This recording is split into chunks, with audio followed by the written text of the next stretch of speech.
Қайырлы күн достар, бүгін үй жағдайында газдалған сумен клярын дайындап, чекен пісіретін боламыз. Ең алдымен ұнға бір жұмыртқасын, тұзын, қара бұрышын, паприкасын, егер ащы болғанын қаласаңыз, міндетті түрде ащы қызыл бұрыштан қосасыздар, және сарағашымызды, яғни газдалған суды қосып, араластырып, дәл осылайша кляр дайындайтын боламыз.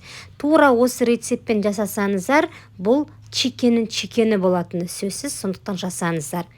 Осылай клярын дайындағаннан кейін тауықтың аяқтарын кесіп, крылышкаларын осылай құйып, бетін жауып, кемінде 6-7 сағатқа қалдырасыздар. Маринаты жақсылап тұрып пісінетін болады.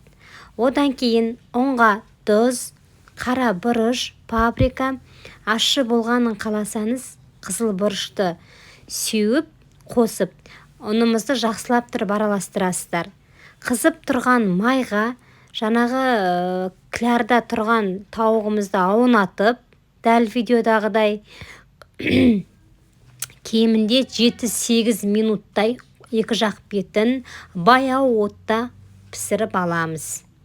Жасап көріңіздер, өкінбейсіздер. Бұдан кейін сіздер арнайы фастфуд пісіретін жерге бармайтын боласыздар. Үй жағдайларыңызда осылай істеп беріп, балапандарыңызды қуантатын боласыздар.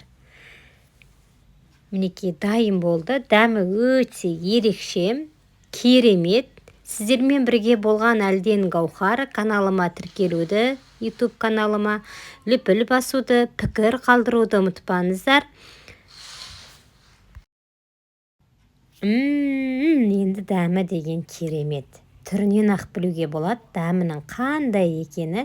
Мінекей ортасының барлығы дерлік толығымен пісті. Жасап көріңіздер.